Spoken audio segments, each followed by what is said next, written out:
Прилично креативната економија, креативните индустрии не е позната во Македонија на национално и на локално ниво. Тоа е еден нов термин кој што во Европската унија се дебатираше на големо и сватија Европската комисија дека голем дел од европскиот буџет или некаде околу 5 месечини проценти, да не се лажам, го носе креативниот сектор. Значи и преку тој европски буџет издвојуваат голем дел Европската комисија преку реализација на проекти за развој на овој сектор, бидејќи невработеноста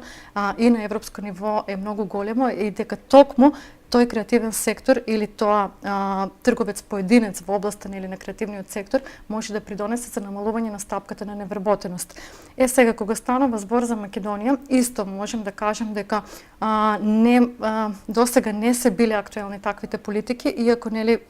преку Министерство за култура во претходното Министерство за култура имаше некој мал фонд,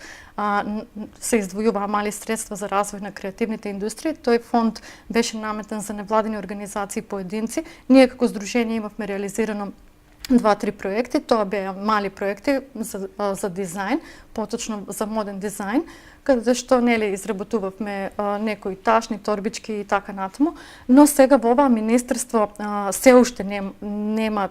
таква најава дека ќе има таков фонд, иако во стратегијата на министерството и оваа стратегија која што се донесе во овој 5-годишен период, креативните економии